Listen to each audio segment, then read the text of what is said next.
So I hope everyone had a good break, good lunch, good salat.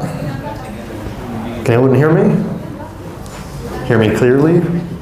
Okay, that's good. All right. Alhamdulillah. Okay, prior to getting to the third session here, first off I want to tell you what the third session is going to be about. I'm going to be going over the initial arguments that I gave you from the atheist side, and we're going to talk about them in a critical manner. Okay, we're going to talk about them in a refutation-like manner. Okay, so I'm going to give you answers, how to answer these arguments in a very sufficient way. Secondly, after that, we're going to get into the arguments regarding science or scientific miracles in the Quran, see if they're valid after we have just discussed the nature of science, and some of the ayahs in the Quran that mention supposedly scientific miracles. Prior to that, however, I thought that I might give you a little bit more background as to my journey, I guess, to Islam, since I think that would be beneficial for today's lecture. I told you earlier that I have been studying philosophy for the past 6 years, 7 years. Prior to this, in 2008, I had converted to Islam, 2008, so I've been Muslim for about, 7 years now? It seems like it's been much longer than that, alhamdulillah. But I remember some of the intellectual arguments that made me into a Muslim. And I remember some of the emotional things that made me into a Muslim. But I wanted to share with you some of the intellectual ones. And before this, I was a Christian. And at the time when I was studying philosophy, it helped me to be critical of myself and my beliefs. So I was constantly questioning myself to see whether or not what I believed was true. So I began to lose interest in Christianity as an intellectual belief, because there were a lot of things in Christianity that I found to be contradictory and problematic, and I will discuss with you those in a moment. But prior to that, I studied Buddhism, I studied Taoism, I studied Judaism, I studied Hinduism, I studied all sorts of beliefs, and none of them appealed to me at all. And to be honest with you, I didn't study Islam. I didn't study Islam because in the United States, as you happen to know, it's not exactly a good thing if you convert to Islam in the community, because people, well, there's a lot of Islamophobia in the United States. Okay, it's very difficult to live a normal life there as a Muslim, which I learned the hard way as well. Now, so I stayed away from Islam as a result of that, until I met a friend of mine in philosophy course. He happened to be a Shia, go figure, and we talked philosophy here and there, and he invited me to his masjid, so I went there, and at the time I didn't know the difference between Shia and Sunni and things like this, so I talked to the imam. We started discussing, started debating, and he was good. He's really good. I don't know what they do in Iran, but they know their philosophy really well. So we got at it for a while, for 6 months. 6 months I was talking to him, right, going back and forth to the masjid. And I was interested, because these guys were smart, you know. And one day he told me, he said to me, you know, well, my name wasn't Ali, or Asadullah back then, so I'm not going to tell you my name, but he said to me, you know, I don't care if you become Shia or Sunni. I just want you to become Muslim. So he told me, if you want to become Sunni, you will become Sunni, it's okay. So, and then I started studying the difference between Shia and Sunni, so I became Sunni. Okay, I actually still know him, and I visit him from time to time when I go back to the States. So we have little discussions here and there. This time about Shia and Sunni, not about Christianity and Islam. So, but I remember during that time, one argument that he threw at me, and it was very difficult to refute. And this is the time that I realized that there's something interesting about this. There's something about this religion that makes people like this. They can think this way, you know. They have this sort of openness, this ability to be critical. It's very difficult to find in other faiths. And there's something about this religion that makes them so devout, and I'm talking about Muslims in general, that not only are they intellectual in many degrees, in their education and the way they live their life, but the way they live is like they actually live their religion. In Christianity, you don't live your religion. Christianity, like I said earlier, you live like any other body else. You believe Jesus died, and that's it. Khalas, you go to church, you sing or something, and then you go, and there's nothing really connecting you in that sense. So Islam offered both to me an intellectual, remedy, and at the same time it offered a lifestyle remedy. It offered a way of living, a real religion, as a real religion should. So I told you I was going to tell you the intellectual argument. I've been using this against Christians since day one, since I've learned it, and it works very well. So maybe I'll teach you right now, and you can use it against your friends who are Christian, if you have any, or just anybody you're looking to make da'wah to, who's in the Christian community. So here's how philosophy has helped me to be critical, and here's how it's going to help you. Okay, I don't need the board, I don't think, right? No. So let's here's the argument. Premise one. Remember premises? Okay. Premise one. All right. God is perfect, right? God is perfect. Everyone believes this. Christians believe this as well, but for them, perfection also means the inability to change. I believe it's for us as well. Christians believe in the immutability, meaning the unchangeability of God. All right? So God cannot change. All right? Okay, so we got that down. So God is perfect. Premise two. God sacrificed his only son to save you. That's the Christian belief, right? God sacrificed Jesus, his only son, to save mankind. Right? Okay. Premise three. Sacrifice, the word sacrifice means to lose something.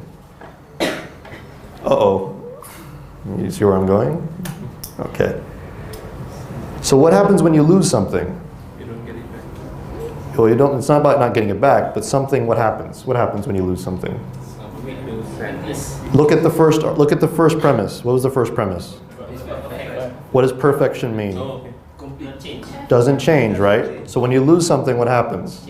You change. So you contradict. Premise four. A loss implies change. Therefore, the Christian God is not perfect. Done. That's it. No need to talk about Jesus being divine or anything like that. It's done. So, okay. So that's always been a very effective argument.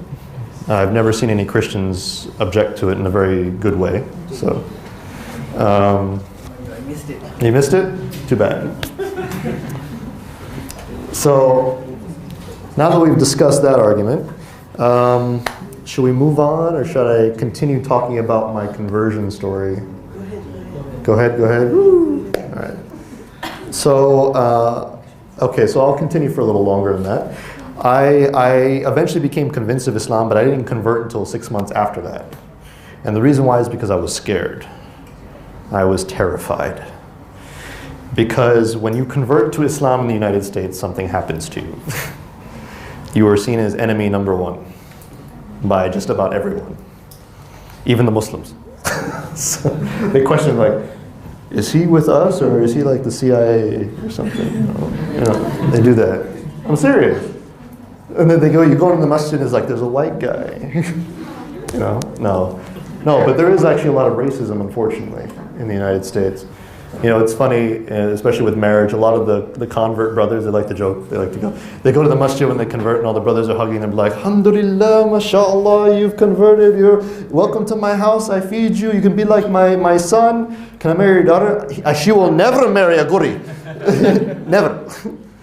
Never marry a white man, right? So they get like, it's very interesting in that respect. So,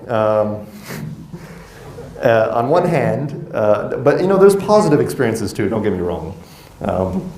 I learned how to withstand Indian food very quickly because when I converted, it was like a month before Ramadan.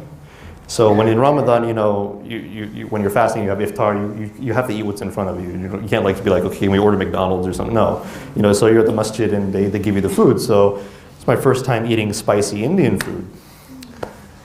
And I'm hungry. So I really have no choice. So I learned how to get used to it very quickly. So that was a blessing.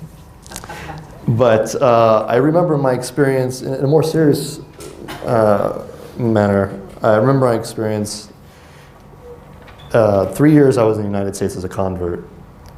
I lost my job. I lost every friend I had. And I was homeless for about a year. And I remember a lot of events that occurred that were very difficult for me. Just to give you kind of an understanding of what happens there. You can't pray in public. You can, but you can't. It's legal, but you better not. You know, people throw things at you. People try to hurt you. Sometimes you have to find a dressing room to pray, so nobody sees what you're doing. There's no halal food anywhere. So if you're going to convert, you're going to have to either become a vegetarian or eat fish. Okay? The nearest masjid might be about 45 minutes away. So going to Jummah is not exactly easy. Every day in the news you hear about how Muslims are bad and they're trying to take over the world, which I'm okay with. I'm fine. You know, yeah, I want to take over the world, but I mean so I'm perfectly okay with that. But you know, being terrorist and things like this, people give you dirty looks all the time. When you're at the airport, you should expect to get pulled to the side and spoken to for a while about where you're going and why. It's not always extreme like that. There's some good people too, but it's getting worse. So when I decided to make hijrah to Malaysia, it was for my education, but also for the sake of the fact that I just didn't want to live in the United States anymore. It was very difficult. And you know, sometimes I think to myself, am I being a coward? Because you know, my mentor is actually Noman Ali Khan. He's the one who sent me to university. And we were very close to each other for a while. And I remember him, he's still there, you know, so I feel like, did I make the right decision? You know, he's still there, he's giving dawah, and yet I'm over here. Not to say Malaysia's bad, I'm just saying that, you know, why did I? But, so I don't know if I should go back, you know, but. Not until tomorrow.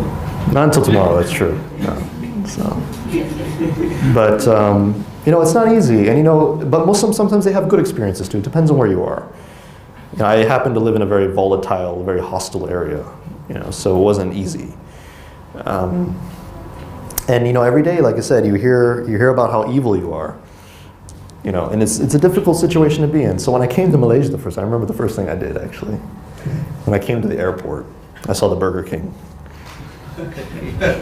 3 years I didn't have burger. Okay, I went there, I had a Whopper. It was the happiest moment of my life, after my conversion. Okay, I finally had a halal burger. How many?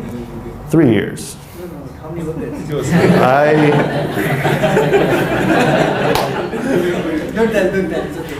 Okay, I actually remember. So a Whopper and a Whopper Junior, but that's fine. And I remember being able to pray anywhere I wanted to. That was awesome. And I didn't have to worry about anybody hurting me. That was great. I remember being able to go to any mosque. I remember, you know, there's a lot of things, I mean, the positive things that Malaysia has done in my life. And being able to study Islam, you know, that was a big deal for me.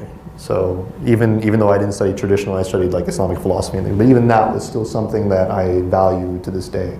And I always thank Malaysia for, regardless of my criticism of politics and other things like this.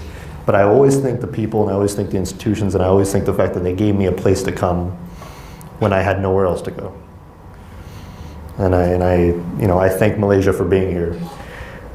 Because there's a lot of us in the United States and elsewhere in the Western world that don't have it that easy. And I can tell you right now, if you go to the United States or Europe, you might have some good experiences. I'm not saying everyone's bad, but you have it here so easy. You have no idea. Maybe some of you do. But it's not easy for a lot of us. So it's not just an intellectual move when you convert. It's also a whole lifestyle change. And that can also include the complete rejection by your community. So, in any regard, I'm now here, and inshallah, I hope that one day I can return to the United States when it's less hostile. And I guess maybe one more thing I'll tell you. I should have mentioned it earlier, but I remember when 9/11 happened. I was sitting in, was it my freshman class in high school? It was a long time ago. And I remember the TV came on, and my principal, he was over the loudspeaker. He was like that, He's like, attention students, please be seated. He said, the United States is under attack. I was like, oh, this is ridiculous. This couldn't be happening. I turned on the TV. The moment we turned on the TV in the classroom, we saw the second plane hit.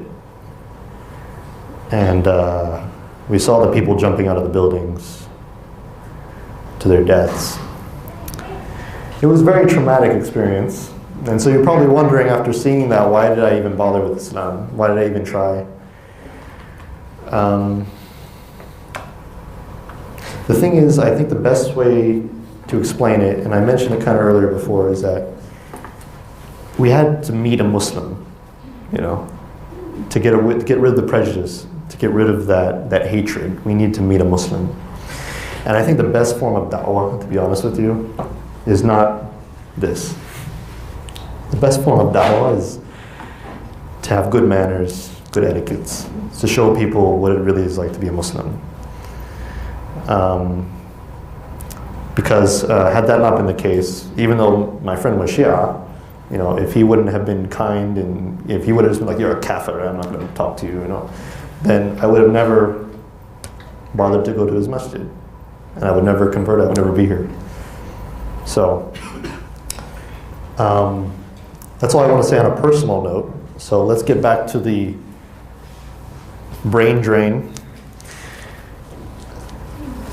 All right, is everyone ready for this? Are we okay now? I didn't make you sad, did I? I feel really bad if I did. So, okay, so the primary atheist arguments. We discussed this in session 1, and I wanted to talk about them again because I want to offer you the refutations for these. So the primary atheist arguments. The first one is the argument for anti-theism, and if you've, can you put the full argument, please? Can you put the full one? Yeah, just put the whole, yeah, there we go, okay. So, as we remember, any belief that teaches false views about the natural world and ethics should be opposed. Theistic religions teach false views about the natural world and ethics. Therefore, theistic religion should be opposed. Now, whenever an atheist offers you this argument, the first thing you do is you must oppose premise 2 by simply asking a question. And this is a very simple question. You say, you believe that theistic religions teach false views about the natural world and ethics. Can you please prove to me that's the case? Okay. And then you will understand where the argument is going to go from there. Now, usually an atheist will respond by suggesting that the Quran, for instance, teaches about things like flat earth, or about the fact that, or it teaches about other physical phenomena that are not true, okay? And that can be countered in one way, and then ethics.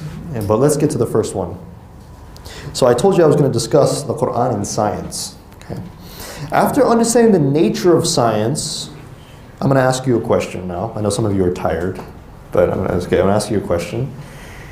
After understanding what science actually is, that it's not absolute fact, that it changes over time, that it's based on theory construction, Can the Quran be scientific? Anybody want to answer? Is everyone scared to answer? Scientific. You say yes or no. So, I mean, it doesn't, I'm not going to punish you if you say the wrong one, don't worry. No. No? Who says no? Oh, who says yes? A lot of people undecided. Okay. Let me ask the question again. If science is constantly changing, for instance, if theories are changing, for instance, like the Big Bang. The Big Bang is, the theory is actually starting to change considerably based on quantum physics. Okay? So other theories as well.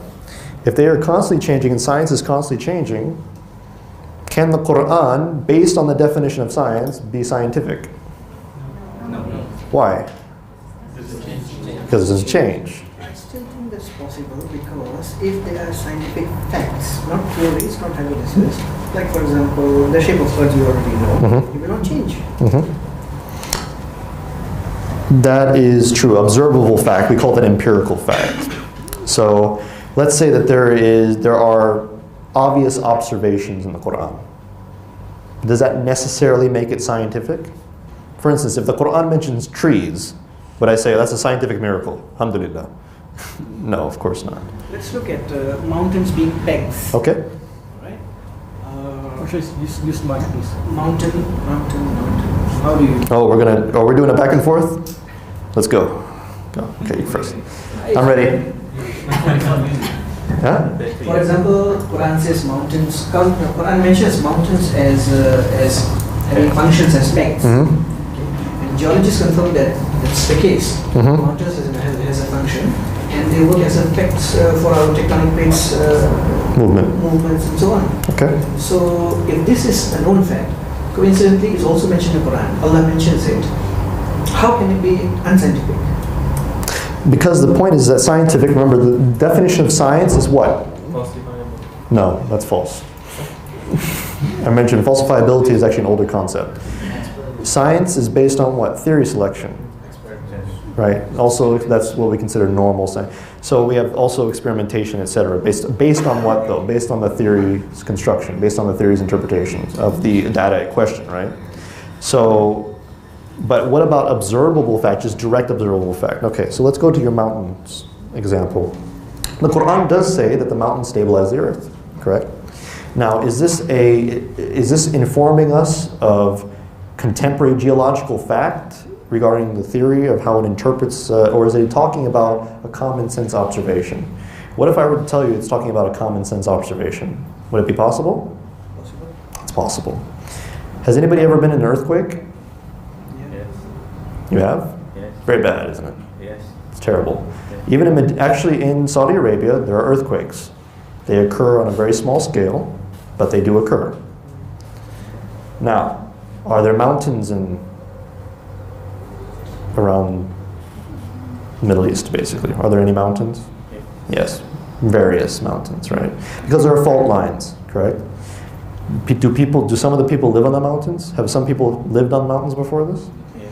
Can anybody tell me where an earthquake feels more intense? On the mountain or below the mountain? On the mountain. No, Below the mountain. below. Below the mountain. Below the mountain. Why? Tectonic plates. When the plates collide, right, together, or they push together like this, and it pushes up the earth, okay?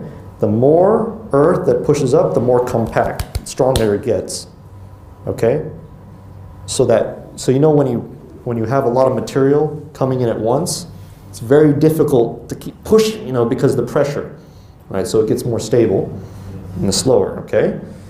So when you're on top of a mountain, all right, and there's shaking, but it's compact, somebody try pushing me. Would anybody like to push me? Okay. Now say if I'm like this, you just push me. Just push me. Okay, just put anywhere, it's fine. Just put, okay. Now, if I lock down, now try to push me. Okay. See? So the friction, or the pressure, is holding me down. So the same way that when material collides, okay, it causes more stability for that area. Now, it's still dangerous when an earthquake happens in a mountain. You still might die. But unlike the base of the mountain, where there's no pressure like that, and the earth is free to move, all right, your chances of dying are much higher. So when the Quran was revealed to the Arabs, who probably happened to live in certain locations like that, they understood instinctively that the Quran was correct in this regard, because when they're on the mountain, they're like, okay, it's not so bad. But they see down there, and the town's been completely destroyed. It's a very commonsensical belief. It's very easy to understand. I'll give you another example. The Quran says the earth is flat. Does it? What is the Arabic word? Dahaha? Okay. Vast expanse? Yes. So many atheists will claim that the Quran mentions that the earth is flat. Okay. This is very common because the earth, it says in the Quran, Allah subhanahu wa ta'ala has made the earth flat for you. Does that mean the earth is flat? Who believes the earth is flat? Is that supposed to be a literal meaning? That it's flat? Is it supposed to be a literal meaning? The word is literal, but the meaning is not. I'll tell you what the meaning is. But anybody know what the earth is flat? Sorry? Anyone believe the earth is flat? Yeah, I believe that's flat. You believe the earth is flat? To Why? some extent. No. Stop it. The earth is not flat. Okay. It is not flat. All right. So what is the Quran saying? In that reference, if you look at some of the traditional tafsir, you will notice that they mention is that when Allah subhanahu wa ta'ala makes the earth flat, it's an analogy to Arab hospitality. Okay? When an Arab Bedouin is in the desert, all right, is the desert flat or is it hilly? It's not flat. It can usually be very uncomforting. Okay? Even in a rockier terrain, it's still quite unstable. So when an Arab pitches his tent, what does he do before he pitches the tent? Flattens out the earth to make it comfortable and stable. So what Allah subhanahu wa ta'ala is saying in that ayah is that He's making the earth habitable for human beings. That's it. It doesn't, so like when you roll out a carpet, right? You flatten it out. Okay. What about the 3 veils around the fetus? The 3 veils around the darkness around the fetus? A lot of atheists claim that this is unscientific because a lot of Muslims claim that it is referring to a microbiological event. However, that's not the case.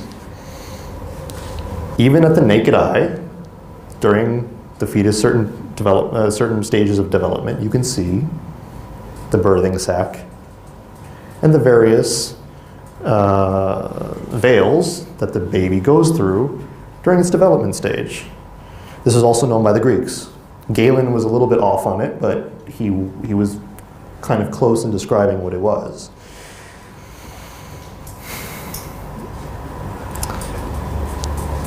So what I'm trying to say is that the Quran itself only identifies observable, direct, some things that the Arabs already knew about. Because what the Quran is trying to teach us is not about physical phenomenon. That's not the point. What is beneficial about that? What is beneficial about telling me, oh, here's the shape of the earth? There's nothing beneficial in that. The Quran was sent as a reminder. It was sent as a reminder, and it was sent for us to understand Allah subhanahu wa ta'ala. It was meant for us also to be grateful to Him. Many times when the Quran references physical phenomenon, it is trying to get us to understand the benefits of creation. Allah subhanahu wa ta'ala also mentions the cattle on many occasions. He mentions the ocean, He mentions the ships. He says, look at all these things I've given you. Which of your Lord's favors do you deny? Right?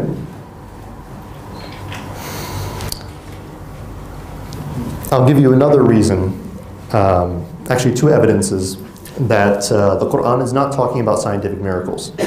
First off, from the scholar Al-Shatibi, 13th century, there was actually a time period when some scholars were actually thinking that there were scientific miracles in the Quran. So this is not a recent phenomenon. It occurred before, but in a more minor fashion. It wasn't as popular as today.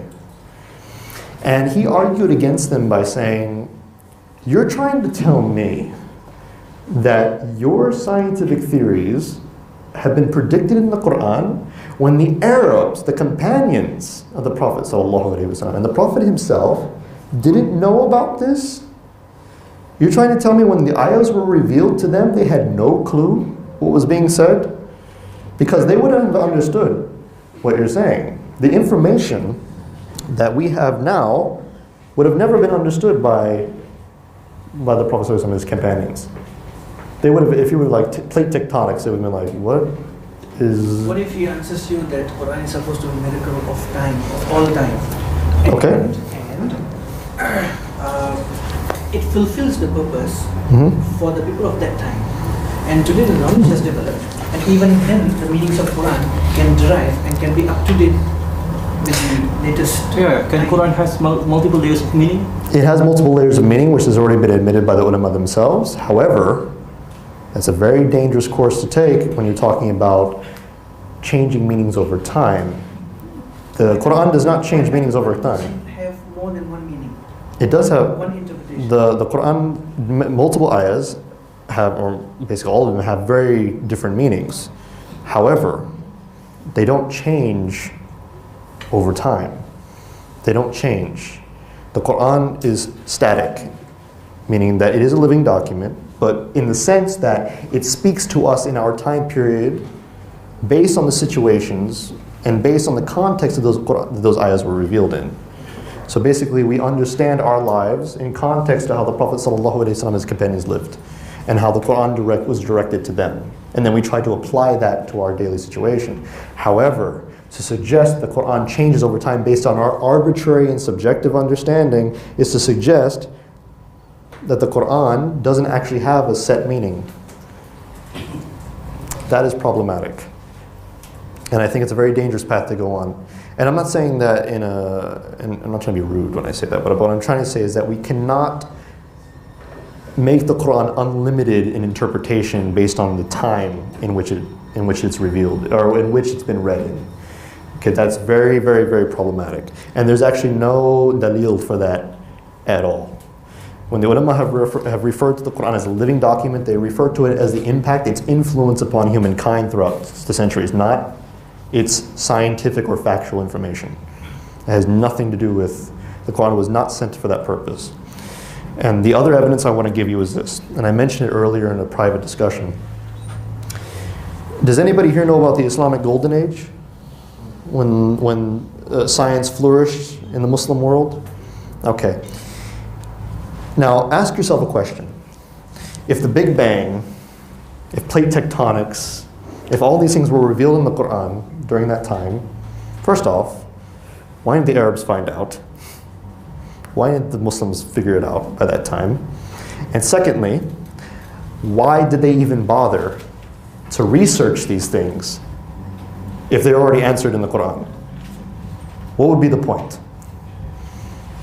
If the Quran had given answers to scientific phenomena already, then why would the Arabs feel the necessity to go and research about the scientific world? They wouldn't need to if they actually believed that their science was already answered in the Quran. Oh, you know, if it says, oh, there's a Big Bang here, okay, well, we're not look at the stars, whatever. But they didn't, because they did not interpret the Quran in that fashion. They interpreted it in a much more personal, and much more what we call teleological, meaning purposeful way. They saw the natural phenomenon as being for them, as being a benefit for them, and a reminder for them to be grateful to Allah subhanahu wa ta'ala. Not as a, here is how the universe is. Okay, is a blueprint for some scientific theory. The Quran does not need science to be valid. It does not need any sort of observable fact to be valid.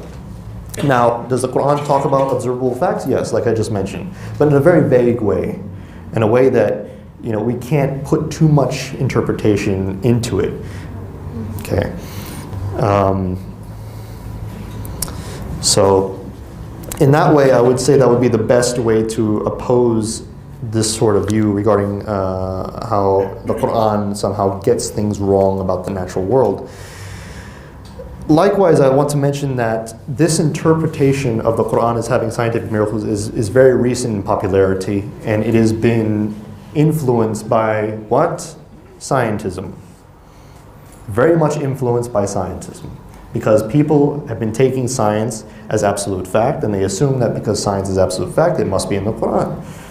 So in order to prove the Quran to non-believers, they go, okay, let's go see where we can find. And they say, oh look, this is the Big Bang, oh this is this. But that's because of their ignorance of what science really is and the fact that it'll change. And those people who do that, and I'm not trying to be rude, but those people who do that will feel very foolish in about 10 years when that theory changes. And then they have to explain away what they said before. Oh, the Quran didn't say that. You know? So we have to be very careful about how we force interpretations in there. The only interpretations we should accept are the ones that our traditional ulama have already told us about. Okay, I'm not trying to say that we shouldn't have open minds, but we should trust their authority in this regard. We should trust their learning in this regard, and we should not try to impose anything other than what is reasonable within their boundaries, within their understanding. The moment we start to throw things in there from different ideologies and beliefs, you know, the moment we start to have things like liberal Islam, like once again I'm picking on sisters in Islam, I'm sorry, but you know, we have things like this. Oh, the Quran doesn't really say that because we're living in a new time. They use the same argument. You notice that? Sisters in Islam? We shouldn't lash people, that's barbaric. That was for back then. And then they called the Prophet ﷺ barbaric, astaghfirullah. Because they say that our time is better. We're more moral than the Prophet ﷺ. That's what they say. They're saying that, they're implying it when they say that. Because now we live in a better time. So this is the problem, we cannot do this. Okay, there are many grave consequences for interpreting the Quran in a way of time frame. And this is also based on the belief of what? Progressionism. The false belief that we're continuously advancing in the way of ethics and morality. If we actually believe this, like many atheists do, we'll be opposing the Prophet ﷺ and his companions. We'll be opposing them because they were the best of us. So by saying that we are better now, we are rejecting that. And that is wrong because the Prophet ﷺ said something completely opposite of progression. He said that after me there will be 3 good generations, and then after that, the ummah will go like this. And there was also another prophecy that was made. What was that? How will knowledge be lost in the end of time? The death of scholars. The death of scholars. So how are we to assume that we know more about the Quran and the Sunnah and how to interpret that than they did? The Prophet ﷺ already prophesies that we will lose knowledge and that we will lose our ethical behavior. And yet we're standing here saying we are better. Astaghfirullah. I will definitely say that's kufr. That's definitely kufr. So, I promised Brother Rehan that I would not be harsh today, but I have to say for that one. Okay. So I apologize. That one makes me very angry. So, in terms of ethics,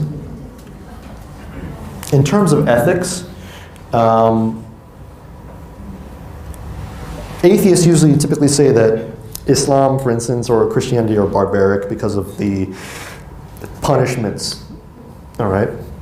And we're going to get into that more into tomorrow, where I'll be discussing some of the main arguments used against Islam, like slavery, okay, the age of Aisha, right? I'll be discussing that. I actually wrote a 3-article academic piece about defending her marriage with the Prophet ﷺ, okay? And I proved that she was mature at the age of 9 based on evolutionary theory. So I know that sounds strange to you, but I'll prove it to you tomorrow. Okay? I also have discussed about other issues against Islam. Some people will mention What else is another one? That Islam promotes violence and terrorism. It's another common objection we'll get into. We will also discuss the punishments in Islam, whether they're extreme or not. Some people say it's extreme to lash people, for instance, or it's extreme to cut off the hand, or it's extreme to stone and things like this. But if you look at their standards, they're actually more extreme. I'll give you one example. If somebody kills somebody in Islam, what happens? There's two things that can happen. Three, actually. The family can forgive, blood money, or execution, right? Okay, what happens in civil courts? There's no forgiveness. In many countries, Western countries, there's no execution either. Life in prison. Can somebody tell me which one's more unfair? I commit the act of murder, hypothetically. Please don't say it. So, hypothetically, I commit the act of murder. I kill somebody. I take their life, right? They're no longer living. Does that mean I deserve to suffer for the next 50, 60 years in a prison cell? So I didn't do that to them. I didn't torture them for 50, 60 years. I just killed them. I took their life, right? Well, not just killed is bad, but But what's worse, torturing me for 50 years in a cell where I live like an animal in a cage, or just taking your life away? Which one suffers longer? In the cage. Is that fair? How about this? I steal something, and I go to the same cage with all the murderers and the rapists because I stole something really valuable. Or you cut my hand off, I don't steal again, I go back into society. Which one do you think is more fair? You think about it for a while. It's okay. Live with a disability, but go back into society, go back to my family, be able to live. I paid the consequence. Or stay in jail for the rest of my life, or a very long period of time, away from my family, away from society, among other criminals. Is that fair? I don't know. I don't think so. So we will discuss the philosophical arguments, actually, or the ethical argument, the Islamic arguments, for why our punishment system is better than civil law. Okay? Can we go to the next slide? Sorry. Primary atheist arguments. Number 2, the argument for irrationality of theism religion. Any claim that lacks evidence is unjustified. Unjustified claims are irrational. Theism and religion lack evidence, therefore theism and religion are irrational. This is where we get a little clever. This is a very simple argument to refute. Does anybody want to try? There's something wrong with one of the premises, and it has to do with being self-refuting. Self-refuting. Which one? Thank you. Any claim that lacks evidence is unjustified. What about this claim? It refutes the conclusion. That's it. It's done. The argument itself lacks evidence, so therefore it's unjustified. There's no evidence for the position. The claim itself, that any claim that lacks evidence is unjustified, which is why I disagree with the fact that we always need evidence for stuff. That's why I believe that the fitrah is enough to rationalize belief in God. And also other things. And I'll give you an example. I walked outside today. I go outside and I see a tree. Okay? I just see a tree. There's a tree in front of me. And I go, that's a tree. Now, I just saw the tree. Okay? Now, here's how an atheist would act if they were to follow themselves consistently. They walk outside, they see the tree, and they go, I don't know if that's a tree or not. I think I'm going to need to take some some evidence of this. I need to take some bark, see if it's plastic or something, Can you imagine living like that? Everything you see, you're like, I don't know if this is real, There are certain beliefs that are just self-evident. There are certain things that we don't have to question. And if we look at Thomas Kuhn, for instance, remember when I mentioned him? He said that science works in paradigms and they change because of anomalies. In the same way, he was actually talking about the way that we think. Think about it. When you're born into this world, do you reject everything the moment you come in? Do you go, you know what, I don't know if this is my mom. I don't know if this is food. Is this healthy for me? No, we're gullible. But we're naturally like that, even throughout our entire lives. Now, it's not okay to be always gullible, but 90% of the time it is. 90% of the time. I don't walk outside and think that, you know, is this world real? I don't have any evidence for that. You know, maybe I shouldn't be walking here. It could be dangerous. You know, I don't do that. We take for granted a lot of things because we have to in order to live in the world that we live in. If we go outside and the first thing we think is this real or not, we will never get anything done. We'll never do anything. We'll never move past that because it's already something that we assume before we even get started. Okay? Before knowledge can even take place, before evidence can even be asked for, we have to believe that those things exist.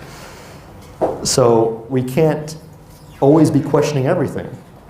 I'll give you another example. This is a normal example. If you're in the desert, anybody ever been in the desert? Hajj. Alhamdulillah. So, have you ever seen a mirage? Seen a mirage? Okay. Now imagine if you didn't know anything about a mirage. What do you probably think you're seeing? Water. Right? Do you think it's irrational that you're seeing water? Why? Why do you think it's irrational that you're seeing water? There could be water. There's water in the desert. It's possible. If you see it, I mean, it seems like it's water to you. So in actuality, it's not irrational to think that in the beginning it's water. Now when you walk up to it, you realize, oh, there's no water here. Now, you have a reason to doubt. Because like, oh, okay. So this could be fake in the future. So now I know that if I see something like that, it might not be water. But in the beginning, when you first experience it, you're rational to believe that, hey, you know, it's water. So let's go back to the tree example. I see trees all the time. I walk outside and I look at this tree and it goes, and I say, there's a tree, and somebody comes up and goes, no, that's a fake, it's a picture. I say, what? And the first thing I'm going to say is, no, I don't think so. You need to prove it to me. See now how it's switched around? See, this is common for me to understand. I understand this as being a tree, so you need to prove to me that it's not a tree. I don't have to prove to you that, you know, this is a very normal thing for me to look at, right? So then I go up and then I find out it's a picture. Okay, now I might second guess next time I come out and see this, right? But in the beginning, there's no reason for me to second guess myself. That'd be ridiculous. It'd be absolutely ridiculous. We only doubt when we have reason to. When we experience an anomaly, better said. When we experience anomalies, then we start to feel, okay, now there's something to question. Now there's something wrong here. But normally, we do not act like that. And if we did, we wouldn't survive. Not a day. So, and that also works with the argument for design. You've heard of this argument? Everyone thinks, they look outside, they say, oh, look how complex the world is. It looks designed. It must be created by a creator, right? But this is a very commonsensical belief. It's very commonsensical because we as humans, we create things much simpler than this whole universe. So why is it such a big leap to think, you know, hey, there could be a much greater intelligence here? There's nothing, how do you say, extraordinary about that claim. There's nothing extraordinary about it. It's very commonsensical. So when I think the world's designed, it's not up to me to prove, because it seems like that. It very well seems that way. Now, until I feel that there's something to doubt that understanding, then I can start to, you know, come up with a different theory. But in the meantime, it's a perfectly logical explanation. The same way that we see a watch, or we see any sort of other mechanical object, the same way we see the world, which is much more complex and functions at a much higher level than what we're capable of. So in a way, we have a right to think, you know, maybe there's something more intelligent. And there's nothing wrong with that. Okay, probably it's not right to say that Quran is scientific, because in your perspective, scientific is something which is construed upon theory and so on. Okay? Fine, I can agree with that. If you say Quran is not scientific, I can agree. But like for example, Zakir Naik, the view he took was Quran and modern science, especially the facts, are compatible, which means they don't contradict. It appears so. Like for example, if we take the example of the embryology, Professor Dr. Keith Moore how he, his experience, how he read that Surah Al-Alaq, and he had to revise his book, and he won Nobel Prize, and he went on YouTube and commented and all that. So that also proves to us that our modern knowledge, the facts, the formation of a baby and so on, the embryo, those stages and all that, Quran does touch those topics. And because we know Quran, the author is Allah subhanahu wa ta'ala, the creator, so we know that this is true. And hence, now that we know that science has made progress and they have established these facts, so what is wrong in saying that these two pieces of information are compatible? Because they're saying the same thing. The problem I have with it is because of two things, actually. One is because I don't believe the initial intention of the Quran was for that reason. And two is because the Quran is speaking in a very vague and foundational fashion. And this is not, I agree with, if you're saying that Zakir Naik says there's compatibility, there's no contradiction between the two. I agree with you in that respect. However, I would not go so far as to ascribe, our current understanding of things to what the intention of that ayah was. Because I think it was being very general and basic. I do agree with you. But we, in comparative religion, especially doing da'wah to non-Muslim, this particular field or this particular knowledge or this particular method has been very useful. Yes. Okay? For example, if we look at Dr. Keith Moore, if I'm not mistaken, he became Muslim. If I'm not mistaken, I have not seen his Shahada per se. A scientist who became Muslim, did he become Muslim by the way? I don't recall actually. Anybody knows about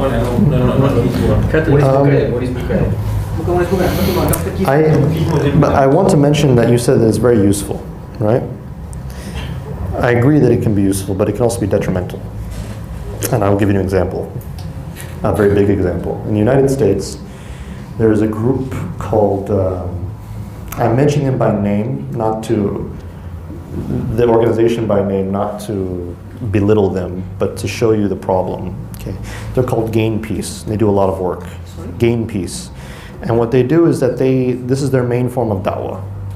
They go around and they claim that there's science in the Quran. Okay, out of all the converts that they get, 60% apostate in the first year, and largely due to this. Because when they look in the Quran and they start debating with atheists and things like this, they start to realize that this is not exactly the case. And so they become doubtful of the Quranic message. And that's why I say it's dangerous to ascribe scientific phenomenon, especially in a modern context, to the Quran, because the Quran is so vague. It's almost, it's just not saying what we're saying. It's saying what it wants to say by itself, and for a different reason other than to describe physical attributes or physical phenomenon in the most detailed of forms. So, because, once again, we go back to the argument about the early, the Sahabi and the Prophet ﷺ understanding these messages. If they were revealed in the context that we understand them today in terms of modern science, they would have not understood that at all. It's impossible. So, for them, the way they understood it is the way that we should understand it. That's what I'm trying to argue. In order for us to be closest to the interpretation of the Quran of how it's supposed to be understood, we should understand it how the Prophet ﷺ understood it and the Sahabi. That's how we should understand it. So if they understood it as being this way, that's the meaning of the verse. That's it. The more that we try to pile onto it, the more problems we create. So I'm not trying to say it's blasphemy or anything to do this necessarily, but what I am trying to say is that we should not, out of just pure caution. Because, and not because I doubt the Quran, because I'm doubtful of science. No, could I just add a little bit? For example, these people don't say that it's a new meaning altogether, and the previous meaning is abrogated or cannot be taken completely. What they're saying, it could have multiple meanings. Like an enhancement or something, that sort. I don't know what enhancement means. Enhancement meaning that it's like a complementary, it's an additional information. Yeah, additional information. I'm still wary. I'm still wary. And like I said, it's for no other reason than just to be careful. You don't champion the agenda, I can understand, but Yeah. I'm stopping people from using Quran and science as a mode of da'wah if they selectively use it. I would prefer they do not. I'm not going to make a fatwa or anything, saying that you can't do it, but I think it's very dangerous. I think it's extremely dangerous.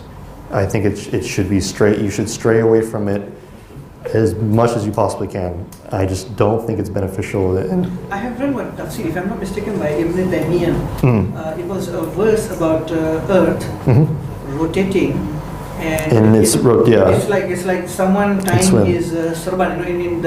In Arabic, the word was kunwara. See, I've read. I think Ibn Taymiyyah said, we don't know what it means, but this is what is mentioned in Quran. We don't really know what Allah is trying to tell us. Maybe the future generation will know. Yeah. So you see, even the ulamas before know that could be the people later will know something. The hidayah will come. Yeah. We have more advanced tool. Yeah, we have more advanced tool to understand it. That's true. I mean, I understand where you're coming from. In regards to what Ibn Taymiyyah said, I understand what you're referencing. You know the particular reference I'm I understand. I know the reference that you're talking. It's like tying your turban. Yeah, that's the shape. The earth is rotating and the sunlight is, The thing is that here's how I would disagree, and Ibn Taymiyyah is much higher than me in respects to knowledge, but how I would disagree with him in the sense is that he is suggesting that because we don't know if this is correct how you're referencing it, because I haven't actually read precisely that particular comment that you mentioned. I did read the other one though. And then that we don't know what it means yet. I would disagree with that because I do not think that particular ayah in question was one of those that was classified as one of the ones with the hidden meanings. For instance, like that wasn't one of them. And I think that it's, from my understanding, from my research, I have never seen any of the ones mentioning physical phenomenon classified under there at all. So what are you trying to imply? What I'm trying to imply is that if we're not sure of it, right, or if, say, Ibn Taymiyyah wasn't sure of it, okay, then we should try to look for other scholarly opinion that can try to solidify whether that ayah in particular has a very particular meaning based on the Quran and the Sunnah. I can give another example from a hadith where I think there is one hadith where Rasulullah said that shaitan runs in our body like how the blood runs or flows. At that time, it was not an established fact that blood actually flows in our body. Okay. And if I'm not mistaken, one of the collectors of hadith, I'm not sure whether it was Bukhari or Muslim, in the translation or the explanation of the hadith, he also said, look, this is a Sahih hadith, I am satisfied with the asnad and with the narrators and ra'i and everything. I'm not too sure what exactly is the matan, what exactly it means. But since it is evidence that Rasulullah said it, so we take it as a Sahih hadith. So even there are other scholars who do not understand certain things. Yeah. But they still maintain it. And today we know blood is actually running in our body and flowing. I'm going to continue going. Okay, I'm going to keep sticking to my one principle here because I think it's the strongest argument. I don't think, even despite what some of the scholars have said in regards to these things, I think the strongest opinion here, and this is just also from what I understand what some of the other scholars have said, is that it needs to be understood based on the Prophet ﷺ and the companions. And if they did not understand that ayah, then the Quran was not clear to them, which is false. And I think that those ayahs in particular have never been mentioned as being unclear or as purposely or talking about the unseen or talking about the special letters, etc. This is not, those particular ayahs were not classified under them. Let's have tea at 5 o'clock. Yeah. So I am trying to be wary because I do not want to ascribe any interpretation that the Prophet ﷺ would have not, have ascribed to. That would be very difficult. You are in a quite dangerous territory as well, because there were a lot of things not done during the Prophet's time, which we're doing it today. Yes, but that's a fiqh issue. Quran was not even a book during Rasulullah's time. We did True. it. Why? There was nothing prohibiting it. But that's different from interpretation. That's different between interpretation and you know, keeping it together. You are making a general rule of No, I'm not making a general rule. I'm being very specific. I'm being very, very, very, very specific. I'm talking about interpretation. I'm talking about tafsir. I'm not talking about how the book is preserved. I'm talking specifically about how to interpret the ayahs. This is a very specific thing. Excuse me. How are you going to understand what Rasulullah himself understand about the Quran? How do we understand? How are we going to learn to understand what Rasulullah and the Sahaba understand about the Quran? Well, we first off, one of the, well, obviously we look at for the ulama as well, but we also look at the historical context in which they live, and we try to understand the atmosphere in which they live, the environment in which they live, the culture in which they live. That's why we also study the seerah. Okay, so for instance, when I was mentioning to you regarding the earthquakes, prior to giving you this information, I actually researched whether earthquakes occur within the region. Secondly, I also researched whether there were mountainous regions in the area. Okay, and then third, I came to the conclusion that I did, given the fact that it's very commonsensical, and that it's more simple of the explanations than saying the plate tectonics and everything like this, and it's something that the Arabs would have easily understood. So in a way, I'm implying this concept, I guess you call it Occam's razor. Anybody heard of Occam's razor? It's a scientific principle that you accept the more simple explanation over the more complex one. If the simple explanation fits, then you take it.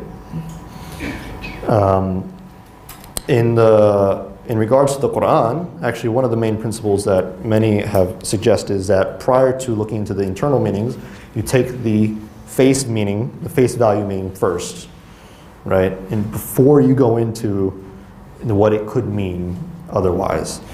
So I know I'm being simplistic. I'm not trying to limit your minds I'll here. give you one more example. Okay, go for it. Iram, Huh? the city of Iram. Okay. No one knew ever before. Tell me, what does Rasulullah sallallahu alaihi wasallam understand about city of Iram? Even Rasulullah. Even Rasulullah and Sahaba. No one ever knew about city of Iram. The translators were confused that it was a city or probably a man, like how Israel was. You know, Nabi Yaqub alayhi salam was given the title of Israel, which later becomes the country. No one ever knew until they had this excavation in what, 1956. In regards to historical events, now we're talking about historical This phenomena. historical event is also scientific. Are we talking about, how is it scientific? I'm sorry, Because that's, it's facts. okay, It's about civilization, it's about lessons, okay, and it's a truth that these people exist. Their existence, yes. how is that not scientific? No, I don't think it's scientific. Archaeology is not, what I mean, I'm trying to say is that historical events are not scientific. They're never classified as science. When we're talking about, okay, let me make the distinction here. We're talking about history, okay? We mentioned certain cities, certain people. We're still mentioning people and cities. It's just very simple to understand. There are many cities in the Quran that were mentioned, that were destroyed. Okay, the ruins of, we don't know how the people lived there. It only is referenced in the Quran itself. However, it's still understandable. There are also prophecies in the Quran regarding the conquest of where? You are talking about cities and civilization which were known. Iram was a lost city. A lost city. It was a lost city. No one ever knew about it. And I've read the tafsir. Some ulama were not even sure whether this was a city or probably a person. Okay. I thought it must be a city somewhere. You know, city of Iram. This guy was there, so it's mentioned as city of Iram. And eventually, the author of Quran beat them all when the city of Iram was found in Muscat, in Oman. And, well, in this regard, I'm going to take the safe route and say I don't know. Okay, but the reason that I've been objecting regarding the scientific phenomenon is because I honestly don't believe that they would be, and I'm talking not about knowledge as in knowing, but also the lack of understanding would have been there. I don't think they would have understood anything near what we imply regarding these phenomenon anymore. So for instance, plate tectonics, once again, there is no way that they would have possibly understood within that single ayahs. Look at embryology. Yeah. Everyone understood it from a sperm, it became alaqa, mudghah. Fine, it is totally understood. But today we have more information about that. So what's wrong with that? There's nothing wrong with having more information. But I don't think that we should apply that onto the Quranic message, because I don't think it was revealed in that way. I think it was revealed only in a vague fashion for them to understand. So I'm like I said, I'm wary, even though these things are factual, many things are factual from a scientific perspective, I'm still wary, because there are many things that, okay, and I'll give you one example of a scientific phenomenon that occurred in the past century that people had no clue about. Theory of relativity. Nobody saw it coming. Nobody saw it coming at all that time was relative. Nobody had any clue that that was going to happen. And the fact that was revealed, completely eclipsed everything that we understood about time prior. We thought it was linear.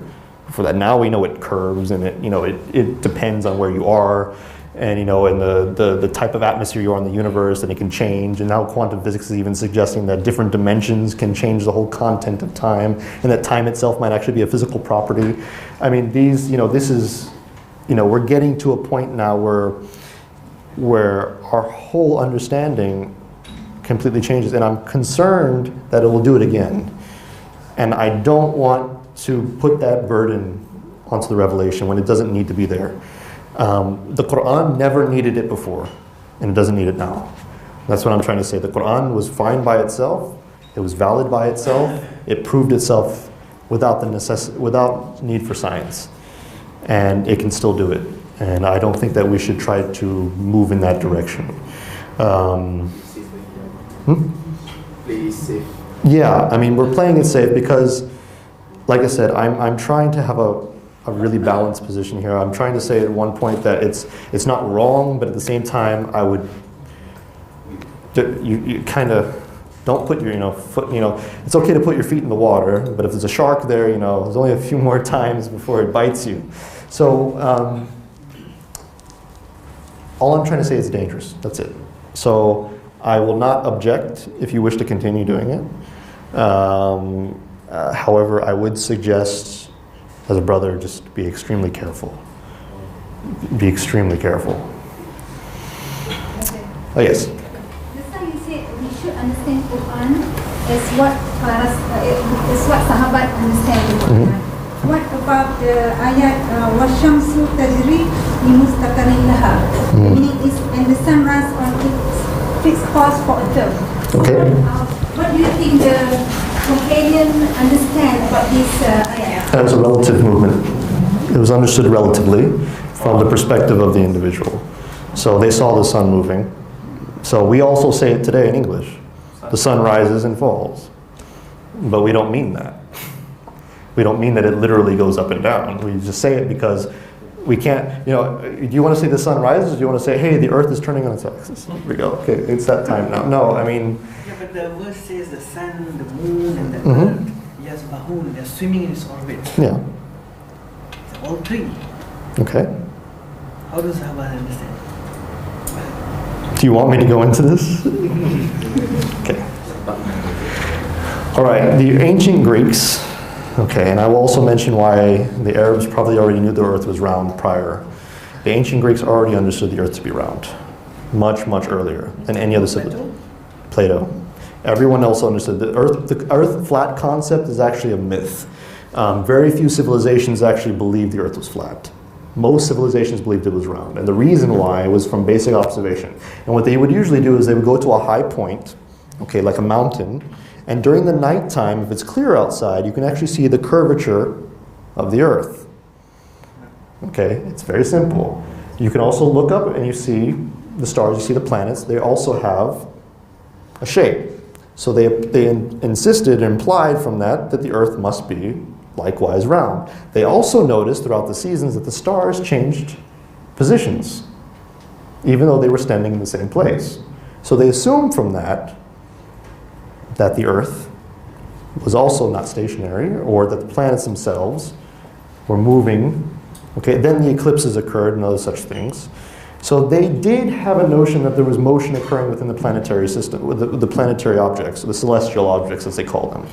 So this was actually a commonsensical belief. Now they didn't prove it, of course, until later, until it was actually observed directly or based on the shadow of from the sightings of the moon. But what I'm trying to say is that what we understand now, yes, it's been confirmed, and we have all the mathematical equations, we have the very advanced theories to explain it, but they had an inkling. They understood that there had to be, the truth of the matter was that yes, the earth was round and that there was movement. So they had a basic understanding, a very basic understanding. So yes, it doesn't contradict what we understand now. It's very consistent. But at the same time, it's not what the Quran was not saying what we're saying about that. So that's all I'm trying to say is we don't apply our language and our theories to these passages. We just understand them on that factual basis of observation. That's it. That's it. Just leave it there. Because it doesn't do anything, it doesn't have any benefit anyway to suggest that, oh, this is talking about a theory of whatever. It is no benefit at all. There's absolutely zero benefit because the Quran was not sent for that purpose. The Quran was sent to make us more ethical, to remind us of Allah subhanahu wa ta'ala, to make us more devout, etc., etc. It was not meant to tell us about, this abstract theory in the future or this or that.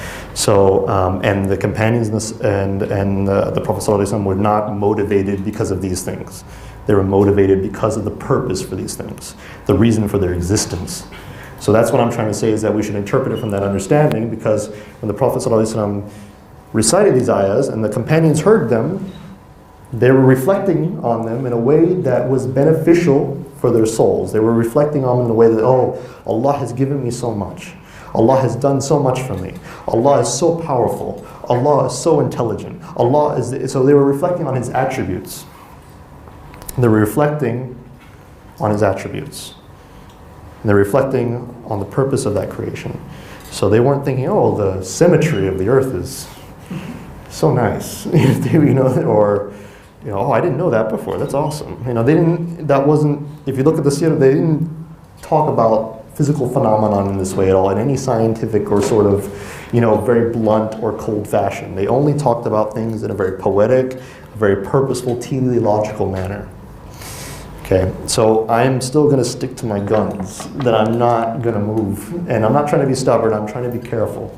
Like I said, I do not want to apply unnecessary terminology or unnecessary things to what the Quran itself says. I think what the Quran says is enough in that respect. And I'm going to leave it there, and I'm not going to go any farther. So, okay. Can we go to number 3? Sorry. Number 3. We got 3 more to go. It's okay. Alhamdulillah. Okay, evidence is necessary for any belief to be justified and explained. Science offers the only reliable form of evidence and explanation. Theism and religion are beliefs, therefore only scientific evidence can justify theism and religion. Similar to the previous argument, it's self-refuting because this is not scientifically evidenced. That's it. So it fails in that same respect. Can you prove that science offers the only reliable form of evidence and explanation? No, because I'm sure that the explanation for that is not scientific. I'm sure the evidence for that is also not scientific. But you'll hear it often, atheists will say this. They say, yes, we can prove science with science because science works. But that's a circular argument, and it's not scientific. In fact, what they're saying is pragmatic. It's pragmatism. It's a philosophical position. They're saying what works is true. But that's not a scientific position. That's their philosophy being imposed upon science. So in fact, that's not a proof at all. Okay? Go to number 4, please. Okay. Okay, I love this one the most, actually, refuting. Is claim that God is all-powerful and all good. If God were all-powerful, He could prevent evil from happening. If God were all good, He would not allow evil to exist. A moral person cannot rely on or follow God that cannot prevent evil or does not want to, and evil exists, therefore God is either not all-powerful, etc., etc. We read this before, and it's a very simple argument to defeat. First off, premise 2 and 3 are questionable. Premise 2 and 3 are questionable. If God were all-powerful, he could prevent evil from happening. Meaning, okay, but the question is why? Why would he want to? So then it goes into the second one. So okay, fine, you want to admit that? He's all-powerful, but he doesn't want to. So that means he must not be all good. That's false. Why is that false? In the Quran it says very specifically, remember when Allah subhanahu wa ta'ala made Adam? What did the angels say? Response. Yes. Will you create Shed blood. that will shed blood? And then what did Allah respond with? I know. He said, I know what you do not. I know what you do not. So our perception, the very easy way out of this argument is this. Our perception of good and evil is relative to us. What Allah subhanahu wa ta'ala sees is much greater. So by his knowledge, what he could be allowing is actually quite good. See, what we see is only within this context. He sees from past, present to future. He sees the entire benefits of good actions, and he sees the entire consequences of bad action. And if an atheist were to argue, well, there's so much evil in the world, I would respond and say, are you sure? Because if there was more evil than good, would we still be here? Is it possible that we could live in a universe where there's more evil than good, when evil is a destructive force? I would say that the world is balanced. It's balanced, perfectly balanced. So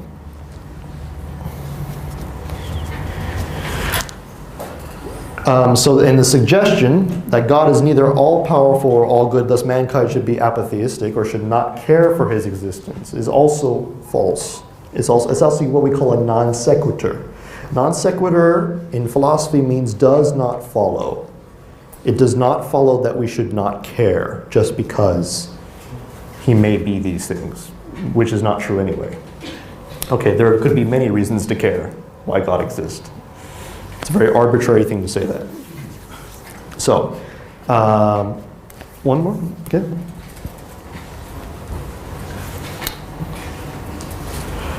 So P3 is the questionable one here. Science had to reject religious dogma for science to advance. Society had to reject religious dogma for science to advance. This is historically inaccurate. Okay, this is based on a myth. You'd have to study up more on that to understand why, but I will give you just some brief examples. The majority of the world is religious. The majority of the world is religious. Okay? And given that, you would think that those societies with a large religious population would be against scientific advancement. However, you see quite the opposite. I will give you one example, Iran. Iran is considered to be a very religious society in many respects, at least compared to a secular society it is. They have the highest rate of scientific advancement in the world. Okay, 120% per year. 120% scientific output per year. That's incredible. And it's because of their pragmatic need to defend themselves.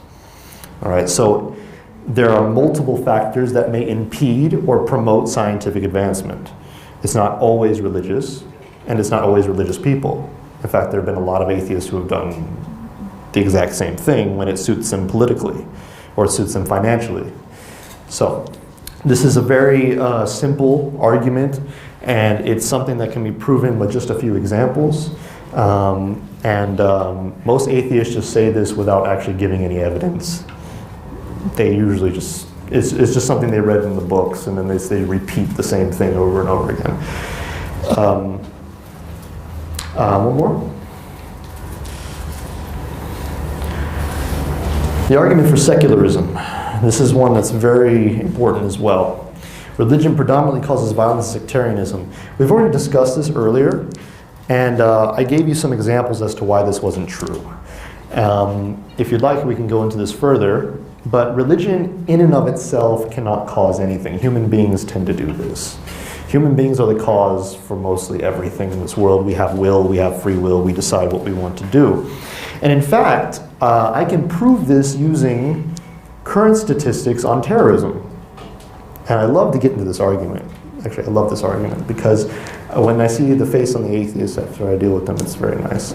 The majority of terrorists recorded, that have been surveyed, et cetera, have often listed themselves as not religious prior to committing the acts that they do. For instance, I will give you the 19 hijackers in the 9/11 attacks. The day prior to the attacks, they were going to strip bars and drinking alcohol. Okay, they did not go to the masjid. They were not part of the community. They were known to be extremely secular.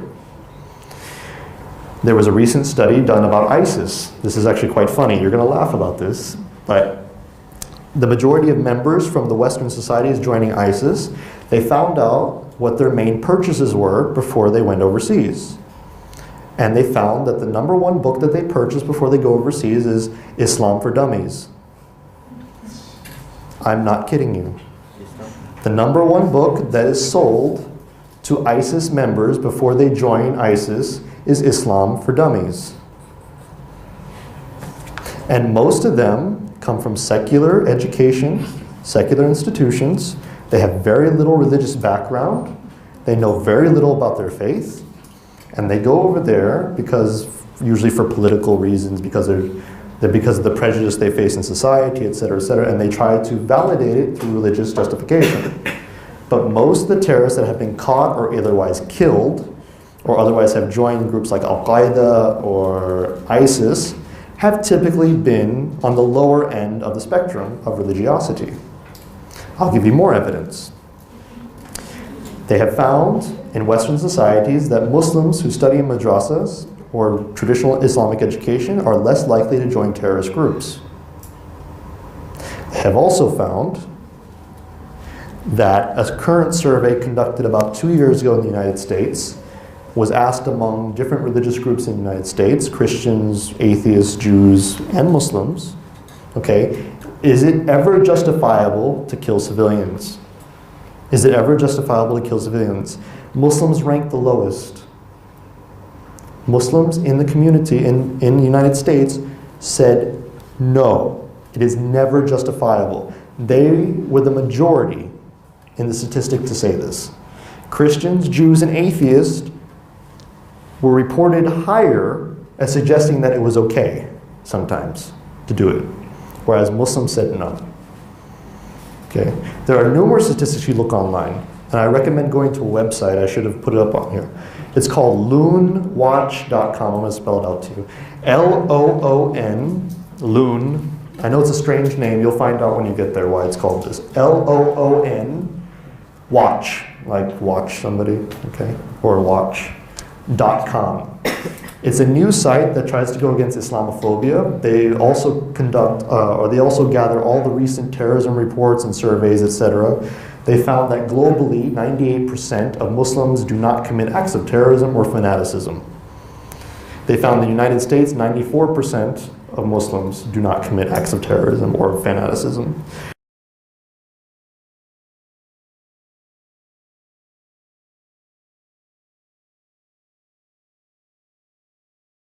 And they found that the majority of people who commit acts of terrorism and fanaticism are actually, in fact, secular individuals. This is not to say that all people living in secular societies are bad. However, most of the reasons that people commit these acts of terrorism are for secular reasons. And I'll give you one more example. Suicide bombing was not created by Muslims. Suicide bombing was created by a group called the Tamil Tigers. They're a secular separatist group who use suicide bombing for political gain. In Sri Lanka, most of them were atheists, by the way. But before them, I think they were Japanese fighters. They were? Harakiri. The kamikaze pilots, yeah. Kamikaze pilots who worshiped their emperor, like Fraun, was worshipped, committed suicide for the sake of honor and to kill their infidels, So these things were happening way before Muslims even started doing it. And in fact, it's still a rarity in the Muslim world compared to other groups. So, in fact, the truth of the matter is that media has made this into a much bigger issue than it is because it needs an enemy. So it dehumanizes Muslims, it makes them look extremely bad. And it always tries to emphasize the worst elements of our society in order to perpetuate this idea that we're all evil or that we're all capable of terrorism, when in fact we actually rank quite low on that scale. In fact, ISIS is probably the largest fanatical group that has existed in quite some time, and even they are proportionately less likely to cause most violence than the United States.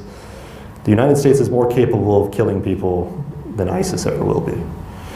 And in fact, the United States has killed more people than ISIS in the past year. So, and I mean civilians, not soldiers. So, also, sectarianism. What is sectarianism? It means causing divisions, correct? Okay. Let me give you a hint. What do you think causes more division? Religion? Various religions claim to be true, right? Okay. Now, which society institutionalizes division? I'll give you... Huh? What? You didn't say anything? Okay, I thought you said something. Okay. In a traditional Islamic polity or an Islamic caliphate, okay, we have multiple systems of governance.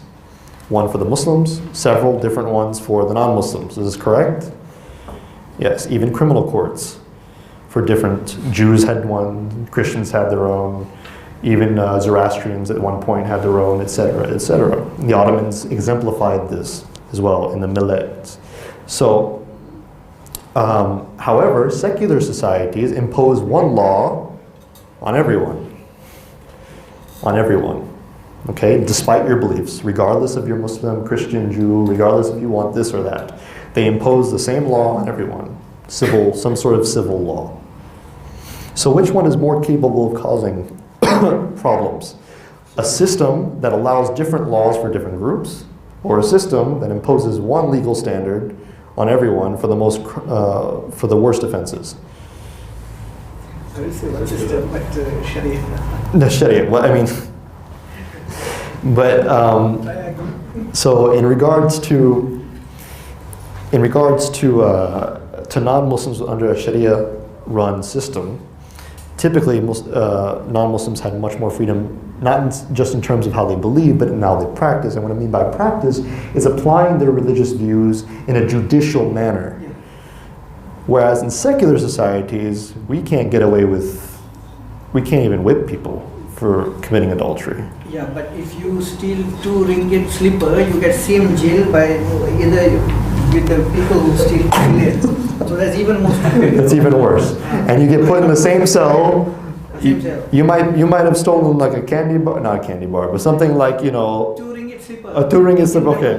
And then you go in and, there's a murderer you have to sleep with. And it's like, why am I in the same location with this man? So it's a very unfair, it's unjust system in that sense. And secular societies have a very long history of violence. You can also see the French Revolution. I'm sure if you've read about the history of the French, it's probably one of the bloodiest revolutions in history, where they literally slaughtered thousands of clergy and religious people who don't follow the state. And it has occurred, especially within even contemporary societies like the United States and Europe. We have countless riots, especially race riots. There's a lot of racial division because of cultural clashes, because of different religious beliefs. And that is because the secular ideologies tend to want to impose one law onto everyone.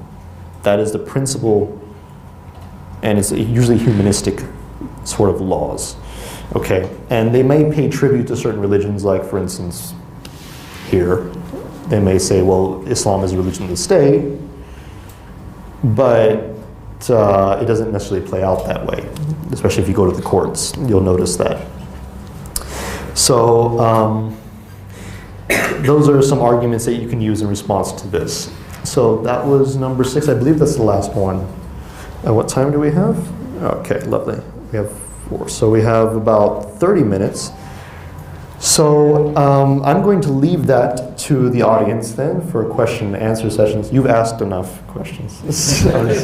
I'm joking. You can ask whatever you want. Okay. So if you would like to ask anything regarding the subject at hand, or if you would like to ask regarding anything else, I will. Is that for you or for me? No, for you. Oh, really? Thank you so much. You ask me questions too. Yeah, you want me to ask questions? Okay. So I am willing to answer. If you would like to debate some more, I'm okay with that too. Like I said, I take no offense. It's all a game to me. So please don't be shy. Ask whatever you wish, even if, like I said, it's not related to the subject. And if I don't know, I'll say I don't know. Okay, I'm not ashamed to do that. So,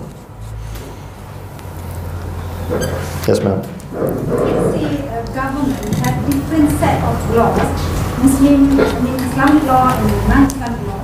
If we see a non-Muslim kill a Muslim, how we want to punish this non-Muslim? From what I understand, and I could be incorrect, but from what I've read and I understand about this, if a non-Muslim attacks a Muslim or commits a crime against a Muslim, the Sharia is applied to that individual, which actually acts as a deterrent to the non-Muslims to attack the Muslims in any way, shape, or form. So likewise, however, I've heard some people express the opinion that if a Muslim attacks a non-Muslim, likewise, laws will be applied to them from the other side, and even the non-Muslims can choose if that person should be punished by Sharia if the Sharia is harsher. So in some ways it's very fair. There are other scholars who suggest that in any case the Muslim is always punished by Sharia. And there are a minority of scholars who suggest that Sharia is applied onto all Muslims. However, that's actually minority opinion. Oh, non-Muslims, excuse me. So, however, the system that we are talking about is much more pluralistic. It's much better because not only does it allow you to express your beliefs in your own private sphere, but it also allows you to actually live out your beliefs in full compliance to whatever religious law that you wish to follow, which is unlike all the secular nations which only allow you to live based on what? Secular legal systems. So.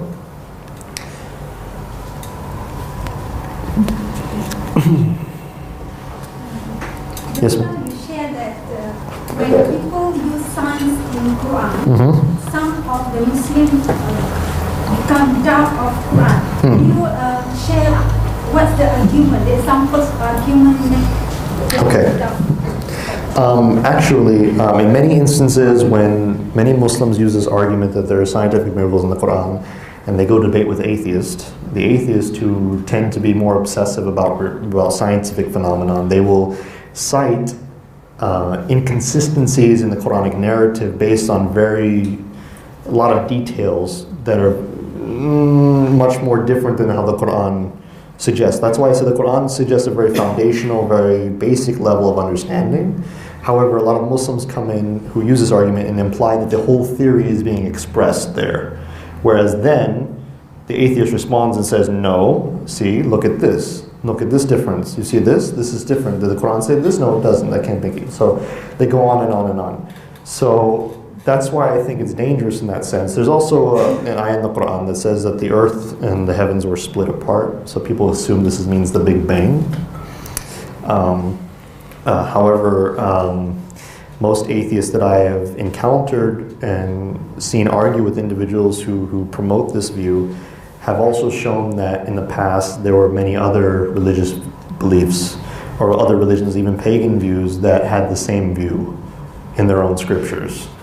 So they will suggest that, oh, the Quran copied from that then, which is false. But what I'm trying to say is that there are certain things in the Quran, physically speaking, that are very basic understanding. We should leave them that way. If we try to imply anything else on there, the atheists will typically pick it apart based on the minute details. And this can be very, very difficult for especially a lot of converts to deal with when they base their entire understanding of the validity of the Quran on science alone. This is very problematic because the Sahabi and the Prophet ﷺ didn't see the Quran in that way, did not validate the Quran in that way. So, any other questions? So Quran is a book of science. It's a book of science, but not a book of science. Yes, I've heard that before. So that's very good.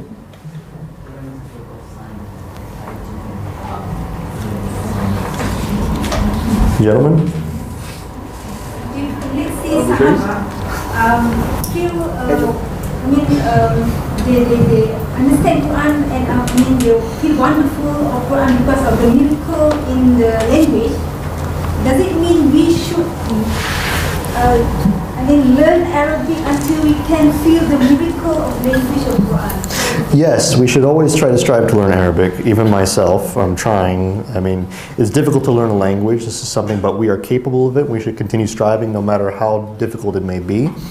However, to understand the miracle of the Quran, we don't need to understand Arabic, actually. To fully experience that miracle, yes. But to understand the miracle, to know why it's a miracle, the Quran itself, we don't need the Arabic. In fact, all we need to do is understand the context in which it was revealed, what the Quran is, and the challenge that it issues towards the non-believers, which it says is try to produce a surah like it. And what we understand by this is, first off, the Quran is a recitation. Yes, it was written down by the companions, and it was written down eventually and compiled into one book. However, from the Prophet ﷺ's tongue, okay, it was an immediate revelation. It was impossible to conjure up anything like that over the period of time that he did, that was always coherent, non-contradictory, that flowed in a rhythmic pattern, okay? And another thing that's interesting about it was that it was revealed in a certain context at certain times, history, meaning that each ayah had a specific context in which it was revealed, okay? And every ayah is contextualized and has meaning based on other ayahs in the Quran as well. So when you say, when Allah subhanahu wa ta'ala is saying, make another surah like it, He's not just saying, give me a few lines. No. He's telling us, or He's telling the kuffar, that you need to produce something like a surah, but in every ayah, that ayah has meaning based on every other passage in the Quran as well. Does that make sense? So it's not just, it doesn't just have one meaning in that particular, it's also contextualized based on all the other surahs and the other ayahs in the Quran. So that very surah itself has so much meaning, and it's so coherent, and it doesn't contradict anything else in the Quran. Is that possible? Is it possible, without writing it down, without having contemplated over it over a long period of time, being taught by somebody? Remember, the Prophet ﷺ was also unlearned. He had no knowledge of many of the things prior, especially from other scriptures. So these people need to meet these conditions. So today, when you tell an atheist to meet the condition, they go, okay, I'll be right back. So they go get a piece of paper. They start writing. That's already number one wrong, because the Prophet didn't do that. It didn't happen that way. He didn't. He didn't. So, oh, what should I write today? No, that's not what happened. It was revealed to him immediately. He recited it. He memorized it, and that was it. And it went into the collection of his memory. And it continued on for years and years and years and years and years. So this phenomenon, I think, is impossible for any human to fabricate at all. It's impossible. I'm hoping to get into more detail about that actually tomorrow. So,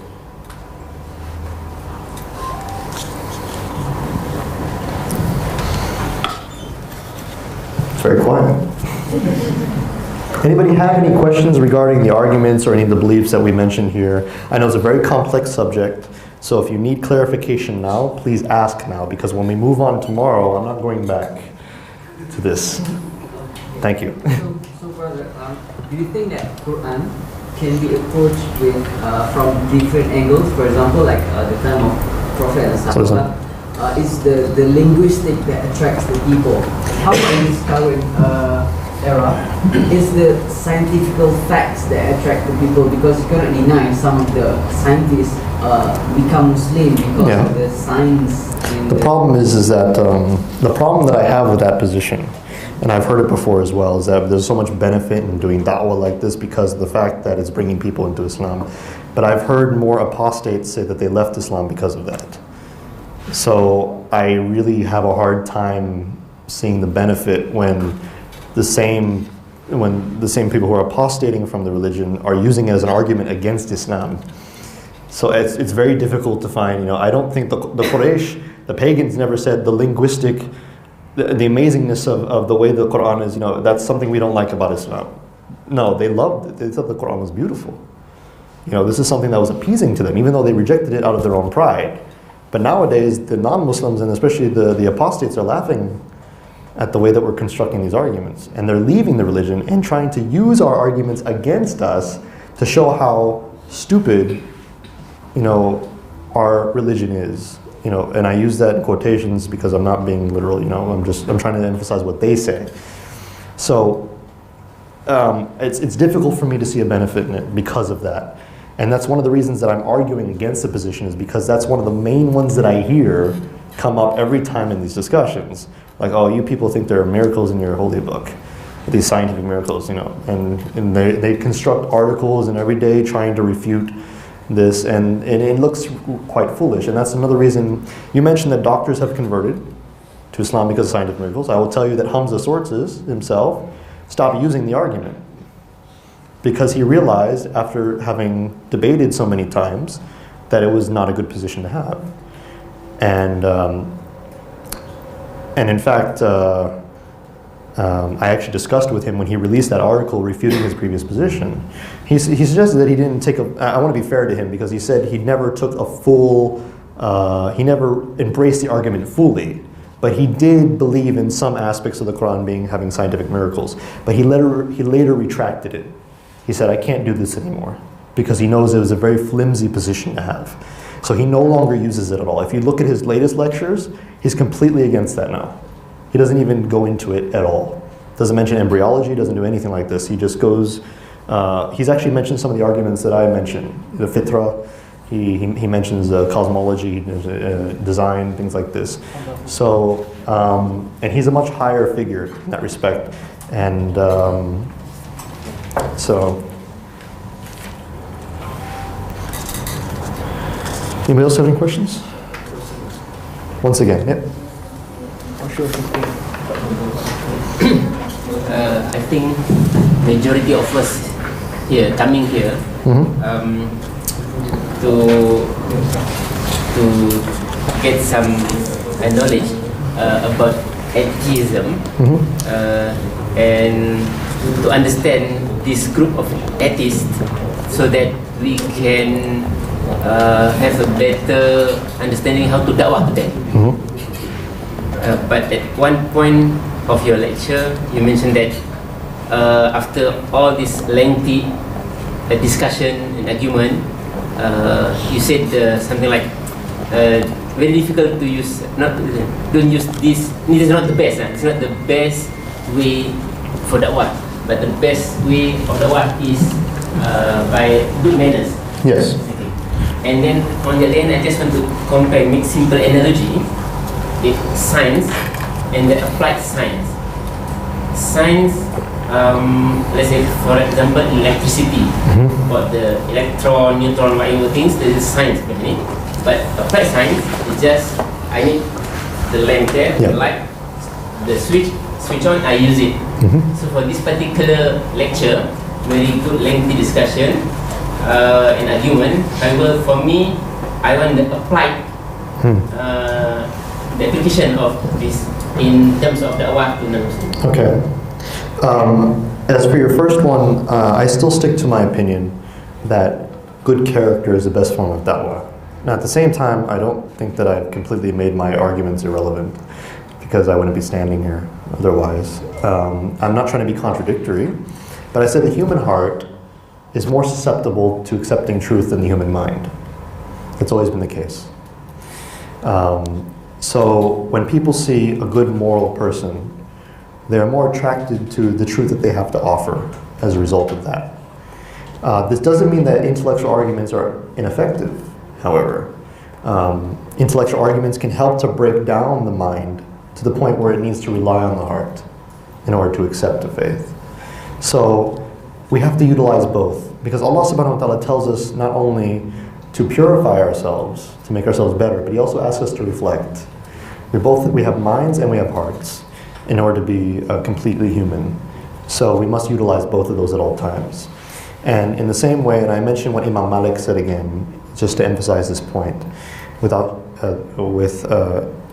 Sharia, you cannot have tasawwuf, and without tasawwuf, you cannot have Sharia.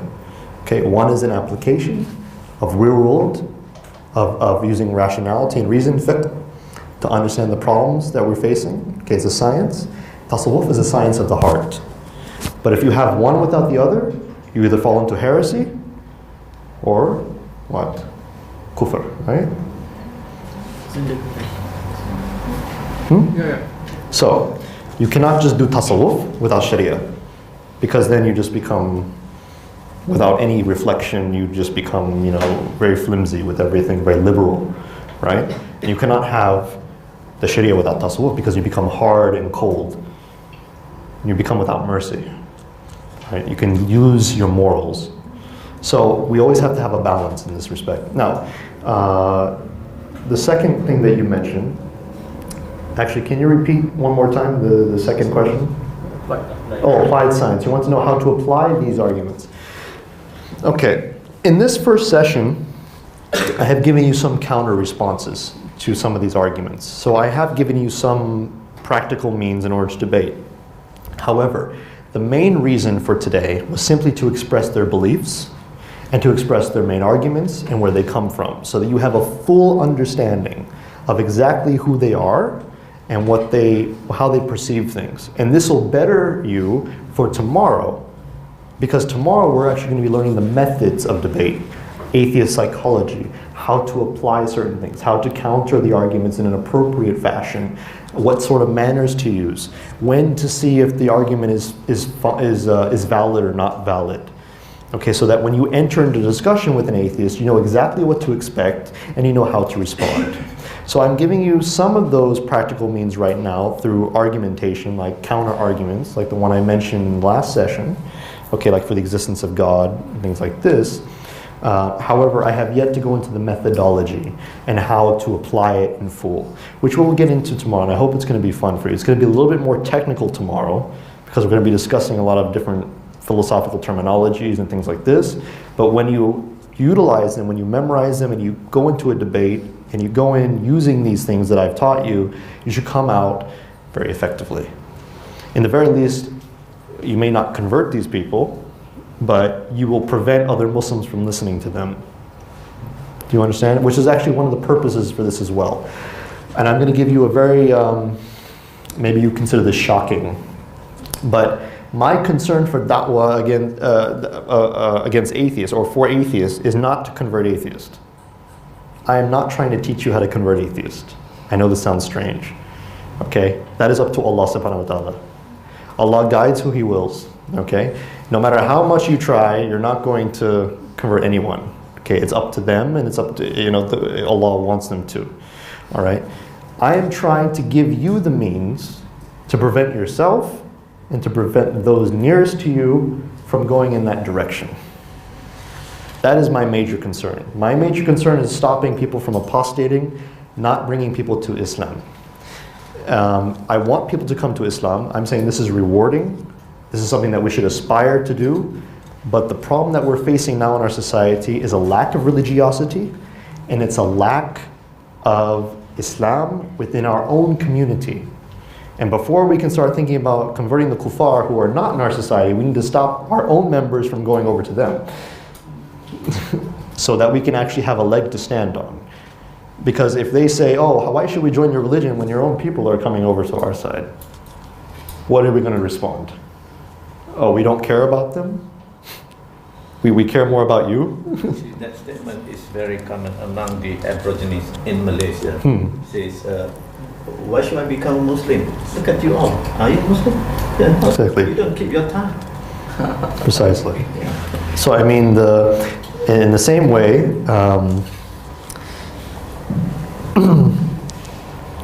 way, we need to be more concerned about our brothers and sisters before we're concerned about the kuffar, okay? Because they will actually, if they deconvert, if they become apostates, not only damaging themselves, but they're damaging our societies. Because the apostate, or the munafiqun, or the khawarij, all these people who are outside the fold of Islam are more dangerous to us than the kuffar. They're much more dangerous to us. They can cause much more damage. So we need to, first off, facilitate the healing of our own society. We need to put a band-aid on it first. We need to make sure that less people leave the religion, and then after we stabilize the situation, we can focus on the outside. So I'm not asking you to go to Europe and start debating with atheists. Okay? But trust me, that'll be very unsuccessful. There are so many of them there, and they have a very strong following. They're most likely not going to listen to you, especially when they're having such an easy time taking our brothers and sisters over to their side. So we need to focus on our own community first.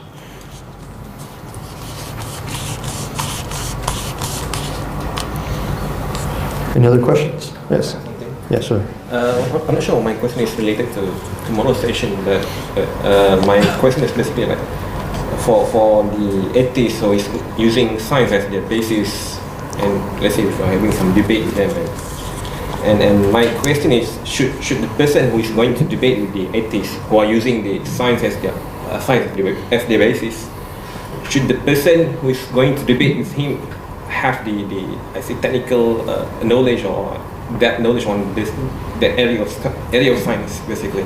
The area of science. The only time that science comes into the discussion is when either an atheist wants to prove something against what he perceives as a scientific error on your part, or when they want to say that science is sufficient for me, I don't need to believe in God. So for instance, they might bring up evolution or something like this.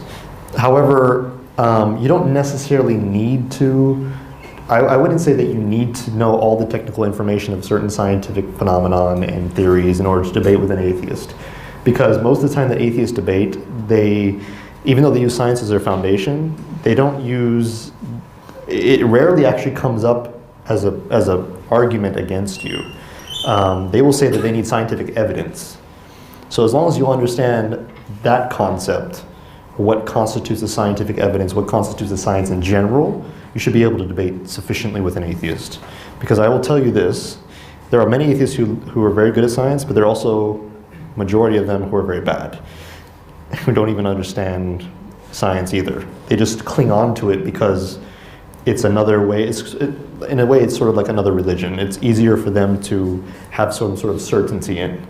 Okay, so they cling on to an ideology of science, scientism. They don't, even if they don't understand the most basic concepts in evolution or the most basic concepts of the Big Bang, etc., they will cling to it because it has proven results and that it shows itself as being in opposition to religion.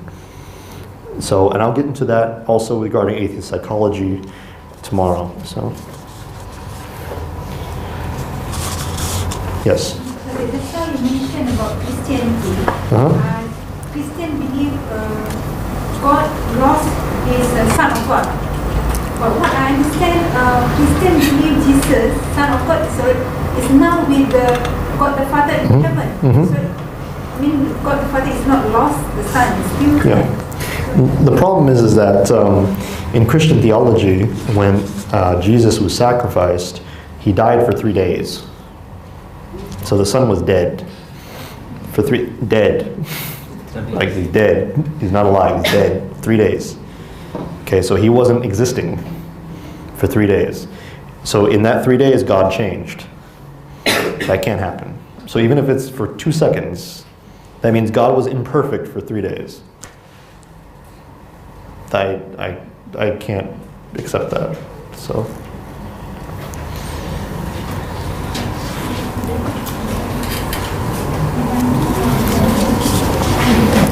Any more questions? We still have a little bit of time left, so feel free to throw anything at me. Like I said, it can be relevant to the discussion, maybe something indirectly related to it as well. Like I said, if you need any clarification, please ask now. On any of the subjects, yes. What is your opinion about the evolution of language and its influence on the previous scriptures? The influence of language. I mean, the evolution of language and its influence on previous scriptures. For example, the change of language from, you can see the rootings of language expands, right? So I was thinking about, like in the time of Adam, was it Arabic, which is the core, which is evolving into other languages? Or, when we talk about this, and I'm thinking about the Quran itself in the future, would it affect the Quran itself? I don't know what the primordial tongue was prior to all our languages. I'm not a linguist. However, I would say that it will not affect the Quran in any sense, because the Quran is preserved in the form of Arabic. That is, even though we have all these dialects of Arabic, Arabs still know the difference between their dialect and Hausa, right? The Bible was affected because of the translation from Aramaic to Greek. Yeah, and then also to Latin. Then even the word Jesus is not his real name. You know what Jesus' real name is in the Bible? It's like Yeshua. Yeah. So it's, yeah, people call him, I don't. So, yeah, there's a lot of loss in translation, especially within the Bible itself. Actually, there's one thing I want to mention too about the Bible. This is, I was speaking about this earlier with somebody else. There's actually a gospel, I think it's the Gospel of Matthew, okay? It's one of the synoptic gospels, all right? And the Gospel of Matthew, and at least in every gospel, there's a mention, there's a story prior to Jesus being supposedly crucified. There's a story where they go to Pontius Pilate, right? The Jewish rabbis, they bring Jesus to him and they say, we want him to be executed. So Pontius Pilate, who was the governor of the Jewish settlement at the time, he didn't want there to be a revolt. So he said, okay, let me let them choose instead. I want to calm them down. So he said, okay, I will give to you 2 men. You choose which one you want to be crucified or which one you want to be set free. All right. Now, interesting. If you read any Bible translation, you'll see this. He says, first, there's this man, Jesus, who is called the Christ. And then he points to another man. He says, and this man named Barabbas. Barabbas. Interesting, right? Now, what was Barabbas' first name? Barabbas' first name was also Jesus. Uh-oh. What does Barabbas mean in Hebrew or Aramaic? Sons of consolation. Bar is Ibn. Abbas is father. Okay? So Jesus, who is called the Christ, and Jesus, who is of the Father. Now, interestingly enough, the one who was released was Jesus Bar Abbas. Okay? And interestingly enough, in all the gospel accounts, Jesus never refers to himself as the Christ. He refers to himself as what? The Son of the Father. So who was released? And who was crucified? The Quran says it was made to look like. So the other one was killed, and the other one was taken up. That argument is actually from a revert to Islam by the name of Dr. Gerald Dirks. He was a reverend at Harvard University. He found that translation in the original documents, and he has been preserving that argument for some time now. I suggest you look him up. His name is Dr. Gerald Dirks. School of Divinity. Okay.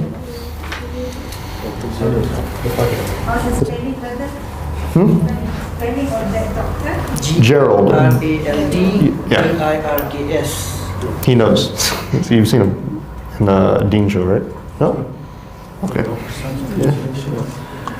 Can you please share with us your opinion about morality and ethics?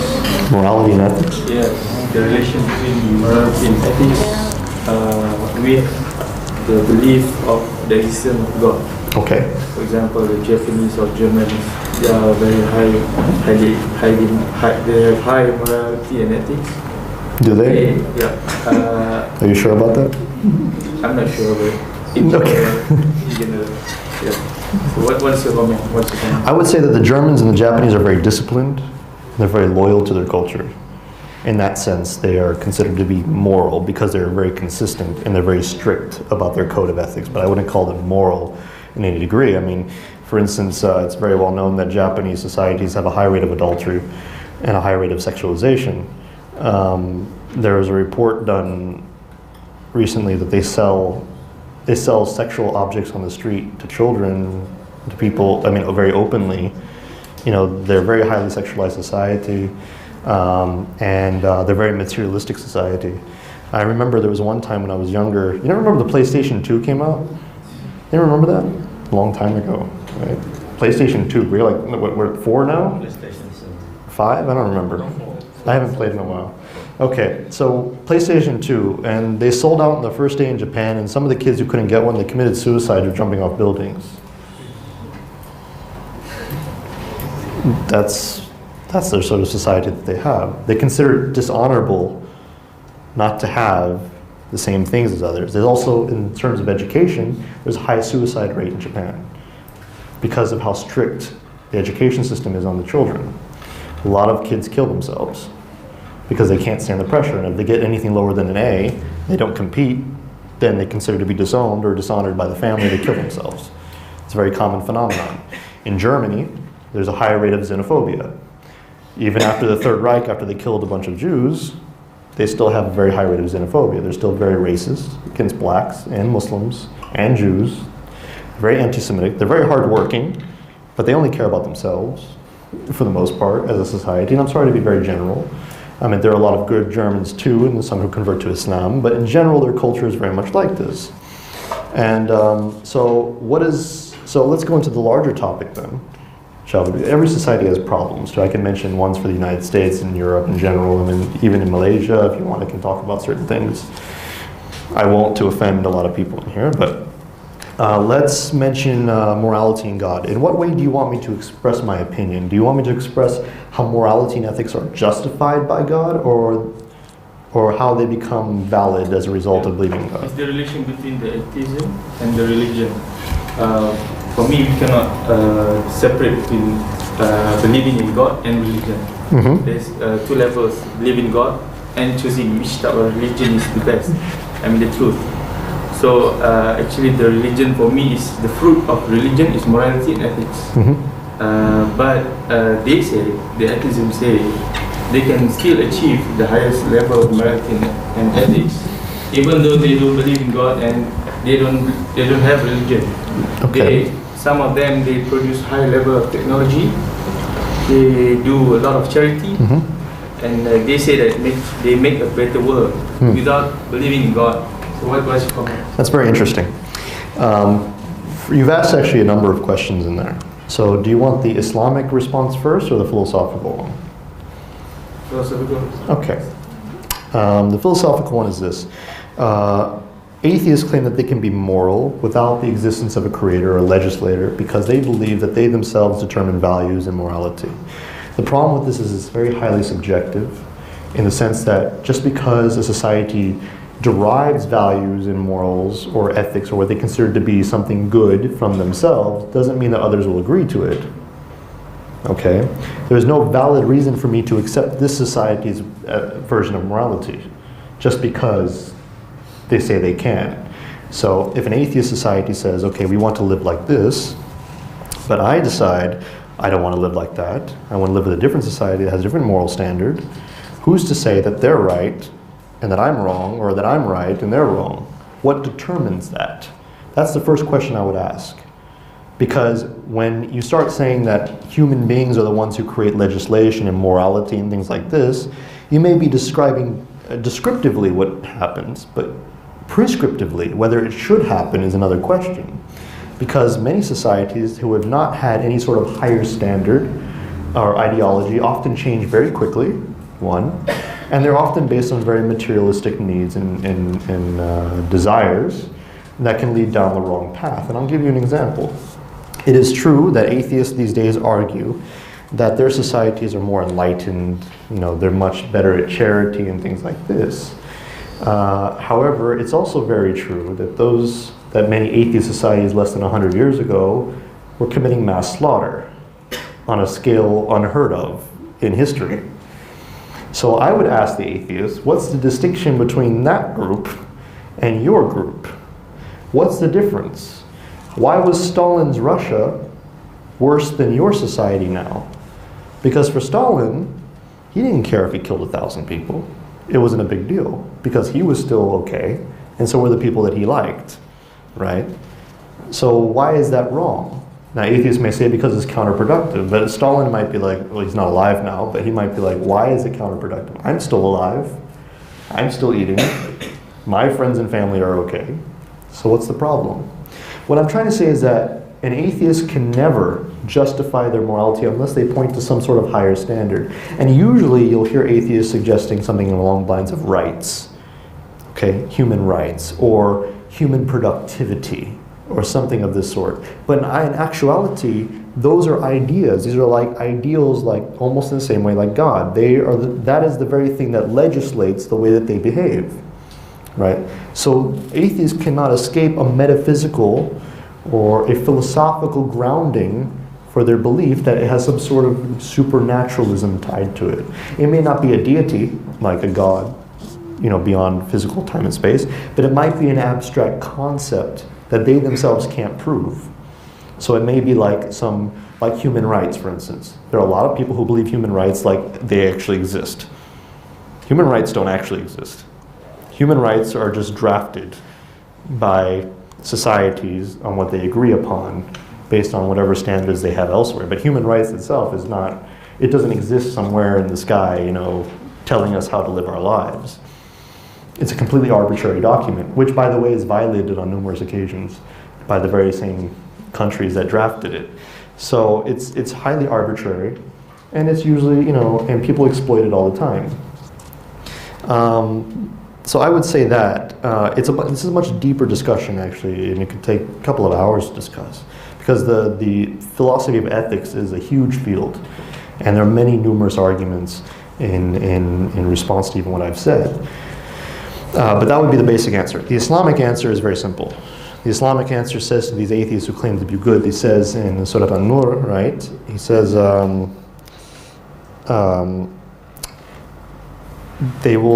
they perceive their good deeds, right? Well, they think they're doing good, but actually what they see is a mirage in the desert.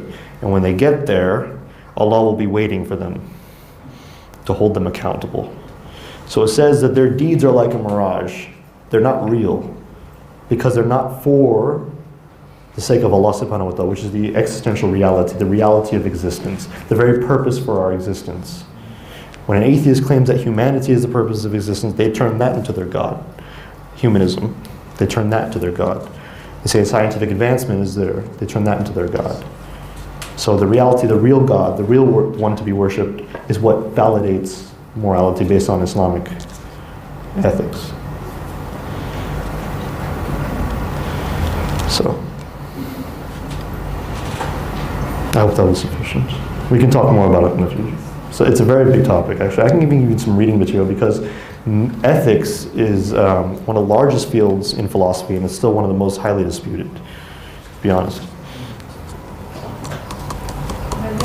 it possible for us to get copies of your slide? Yes, you may have copies of my slide, though I was hoping, I should have told you this earlier, I don't really want to give my slides away, not because I don't want you sharing it, but because I feel as though you won't take notes if I tell you I'm going to give you my slides. And the best way to learn is if you take notes, because you're actually concentrating. If you're just sitting there waiting, oh, he'll give me my slides later, you'll be more passive, and you won't be as active in trying to memorize the material. But I will give you the slides, but I do hope that at least tomorrow, for those of you who are more lax about taking notes, if you can try, because tomorrow we're going to be going through a lot of material that you have to memorize. It's not an option. And if you don't understand the material, you're not going to be able to do what I'm hoping you can do by the end of this course. So. Okay. Anyone else? We done? Oh, okay. One last question, or that's it? All right, alhamdulillah.